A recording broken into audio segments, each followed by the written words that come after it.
Hello everyone and welcome back to Let's Play Sonic Unleashed for the PS3.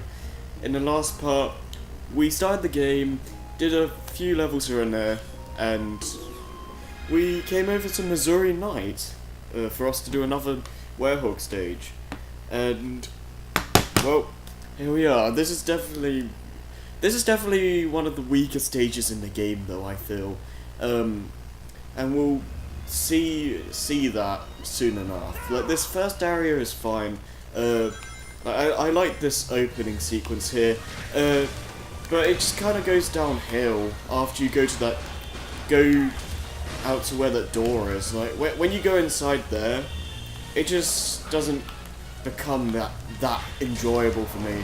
Like, it's by no means unplayable or like straight out bad, but it's definitely, in terms of actual quality, it's definitely one of the more weaker ones. Like, it's not that fun to go through compared to the other stages, and people may make the argument that that's all the Werehog stages in the game. Like, they're all boring and they drag and stuff, which I don't particularly agree with. This one in particular, though, is one that I've never had fun with. It just doesn't have that many interesting design. It doesn't have that much interesting stuff to it, and it's slow-paced in a way that's not really enjoyable. Because like I enjoy the exploration in these stages, but the design of this level, it's just not very enjoyable for me, and it just it doesn't really go on for too long. It's not really a long level at all, but it's definitely not interesting as well. I'm just going around trying to find stuff right now, because you never know what's going to be underneath this tall grass here. You have a lot of these mini crocodile enemies, and you want to try and fight as many enemies as possible, because the more experience you can get, the more you can upgrade your Werehog. So it's best to kill as many enemies as you can, provided you don't try and do something crazy, like go to one area in Shamar Aratan's Night when you're really under-leveled, that won't be seen for a long while, but yeah, keep that in mind. And this is what I'm going to be talking about, like what I've been talking about this episode being kind of meh overall. It's this whole block puzzle thing where basically you have to move blocks around for you to go up to be able to reach a platform and stuff like that. And you know, there's nothing wrong with puzzles like that. However, this level doesn't really do a lot to make it interesting, so it doesn't really feel unique in any way. Like, it doesn't feel like really interesting platforming ideas or anything like that. It just feels very, I want to say, cliche for lack of a better word, and this level just kind of feels like it's there. There's not a lot more to it. Like, I had to put this platform here so I can reach the platform on there, and then I have to turn this around. And it's perfectly fine. Like, there's nothing wrong with the level from a technical standpoint. My problem is that it doesn't really try to be exciting in any way, because, well, Abatos, for what it's worth, is pretty self-explanatory and it's very safe. But as a first level, that's understandable, because it's like the first stage again. But as a second stage, I can see that they're trying to be more complex to some degree with what you need to do to advance in the stage, but it just comes off, to me anyway, it just comes off as flat and not very interesting, you know? Like, I feel they could have done something more interesting with the moving blocks around mechanic, but that's just that might just be me, but hey, it just isn't very fun of a stage. Well, I can go through it perfectly fine, but when it comes to replaying stages, this is definitely like on the back of my mind, because I don't really think about going back to the stage unless it means getting a medal or something. Other than that though, playing it for just pure fun, I don't really do that, because it's just possibly my least favourite. Overall, it's probably my least favourite stage in the game, just because it isn't very exciting or involved. I will say that it does have a nice little art style to it, like the whole African style. It looks pretty good at night. Like this game, I don't think I've mentioned it that much yet, but this game runs on a Hedgehog engine. I believe it's I want to say it's a physics engine. It's either that or a lighting engine. I'm not particularly sure what it is. Like, Sonic Team and Sega have been pretty hush-hush about what it actually is. But it basically it was in development for 3 years. I don't. Sonic 06 didn't have it, but it was in development while that game was being made, so they couldn't really use it for that game. But seeing as how good this game looks, it is the Hedgehog engine is incredible. Like how much detail are in these stages, you know? Like, I could definitely. I'm surprised this is like an early, well, I don't want to say early, more like mid 360 PS3 title.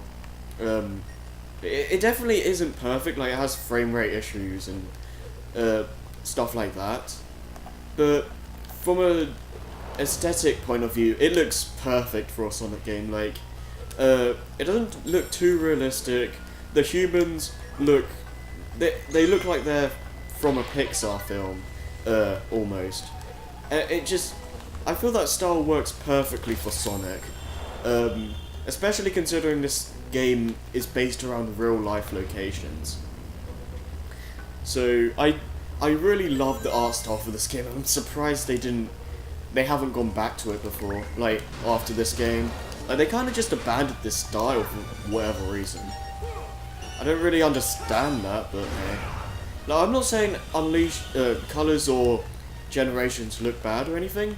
They look great in their own right. Like, Generations has tons of detail in the backgrounds, and Colors for a Wii title looks outstanding.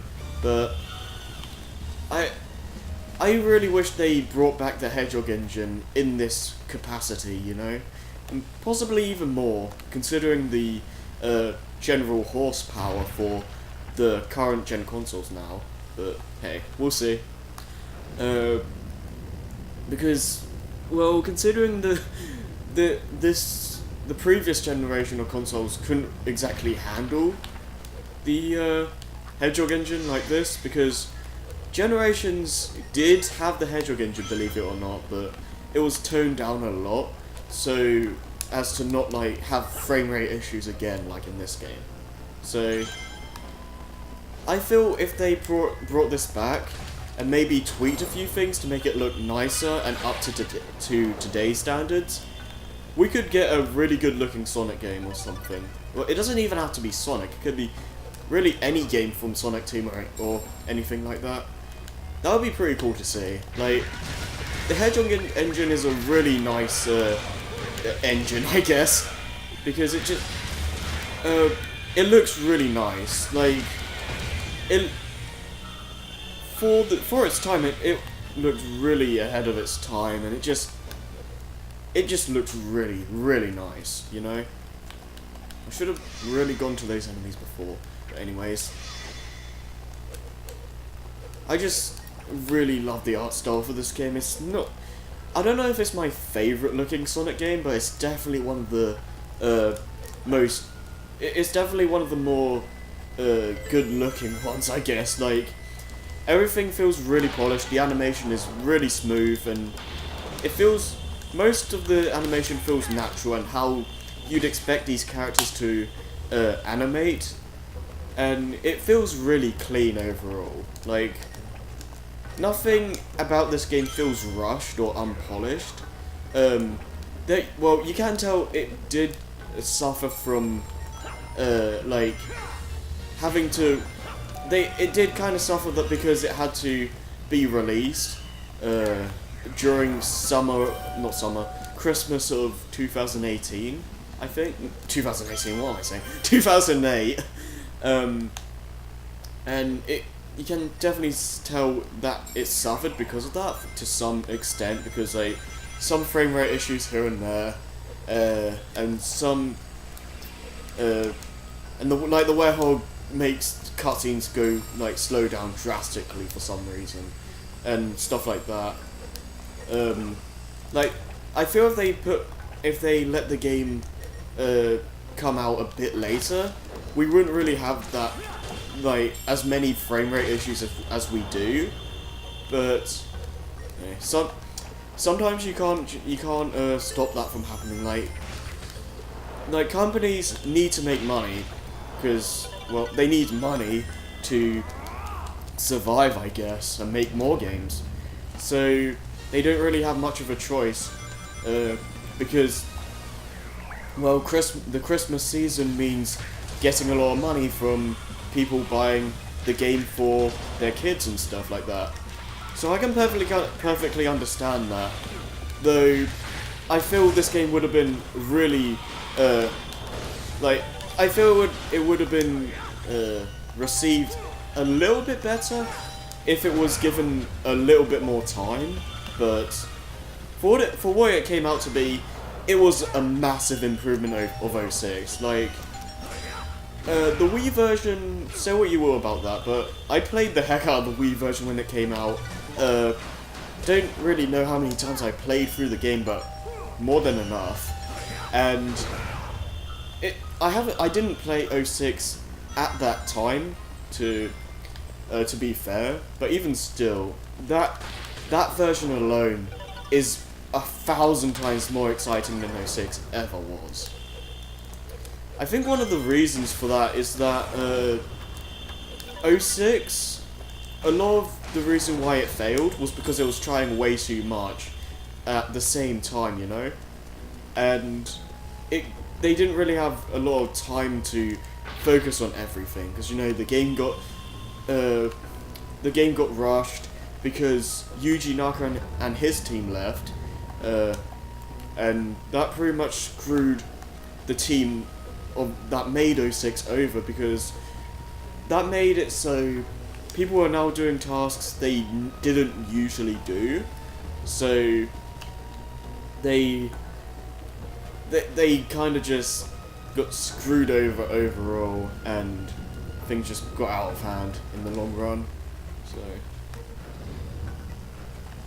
alright, that should be good. Yeah, this is another block puzzle thing. Again, this is not really that exciting of a level, but hey, I've definitely seen worse. It's not like the worst stage ever made or anything like that, but yeah, it's definitely isn't one that I go back to either. So I will say, people really do over-exaggerate the werehog and like the length of his stages, because, you know, they really aren't as well. They can be long if you're looking around as much as I am, but if you're just going to the end of the stage and don't care about items, they really aren't as long as people make them out to be. I'm sorry, they just aren't that long. Like, some stages, I will admit, are pretty long, like College Night and Eggman Land, but I never feel that they are so long that they drive me nuts. Like, I really don't understand the hate the werehog gets. Like, I understand it's not going to be everyone's cup of tea, and it's not, it really isn't something you'd expect, but for what it's meant to be, I think it functions really well and gets the job done rather nicely. So I don't understand why. I don't know. I don't really understand like why people like think the werehog is like the worst thing to ever exist. Like, I can understand if you don't enjoy the style, but it functions perfectly fine, and there's really no reason to call it like unplayable or broken or anything, because it really isn't. It's just, again, if you don't like it, that's fine, but to say it's like broken or unplayable, no. You're just being nitpicky at that point, or trying to find desperately trying to find things to complain about. Though there is one section in Eggman Land I won't defend, but that's for a later time. Alright. Oh, you want some piece of me? Right. There we go. That should be an S rank. I'm hoping it is. Alright. Let's see. Yeah! And also, if it was in 3D, we would have gotten hit in the face. Okay.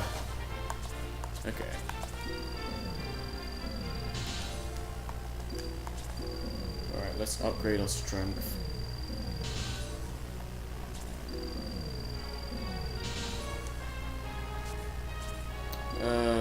Upgrade speed a little bit. Because I only had like half of experience left, so.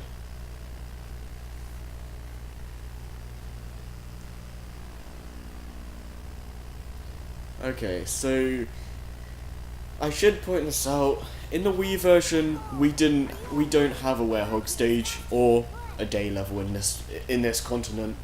Basically, we go to the Mazuri Night hub, and we eventually have to go to this secret hole, or whatever, and then this cutscene plays. So yeah, the Wii version loses two full stages. Well, technically, it loses 4, but we don't see that continent until much later. So part of me wants to believe that. I think there's 2 reasons why they cut those stages out. One, time constraints, and they didn't have time to put them in.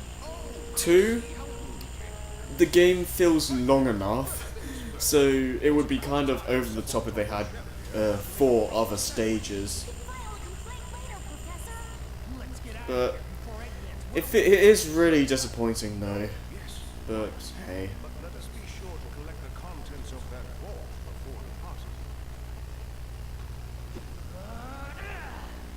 Insert obvious joke here.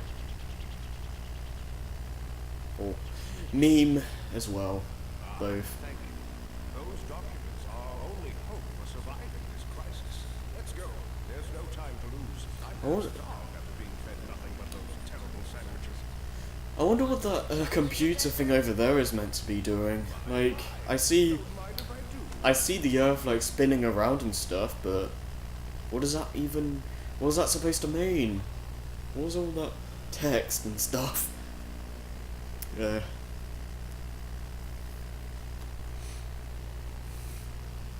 And well, now we've rescued the professor, so now we can know how to restore the continents. So, and the emeralds too. Let's not forget about them. Oh, this cutscene is like the prime reason why Chip is awesome. Because like important plot stuff is being unveiled, and he's not giving a crap. He just wants tea.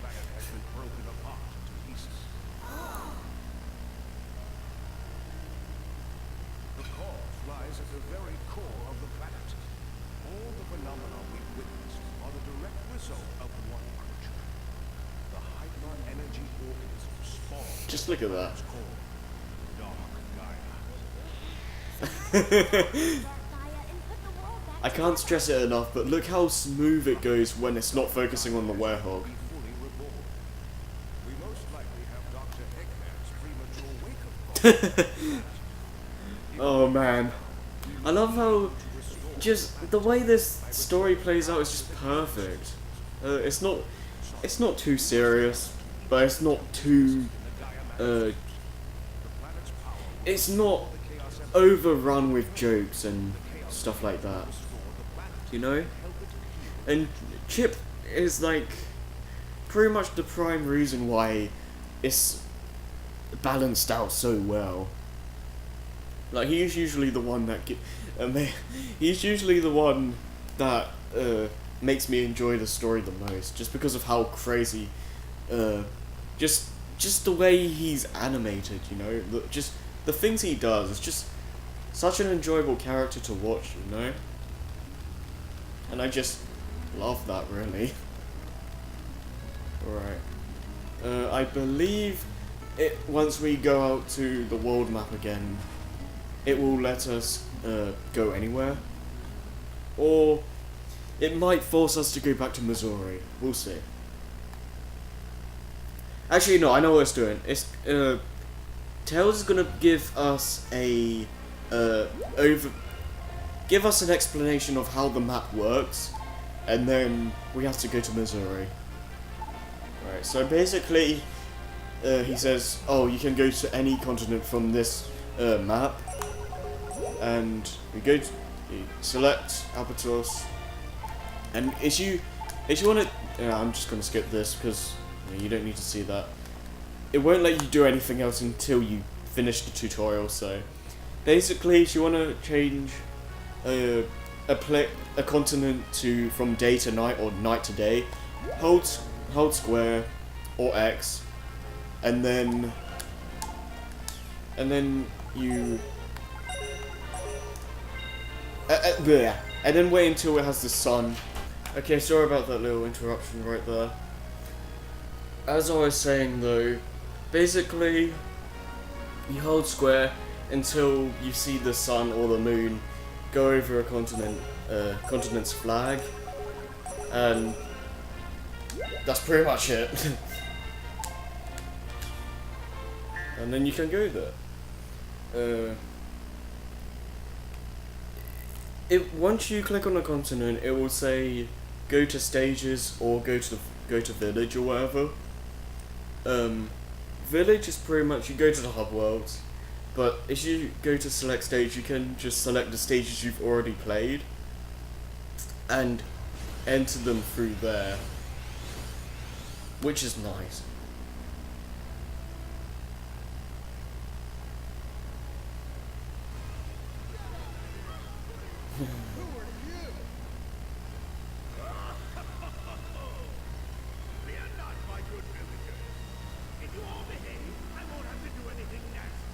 Oh, really?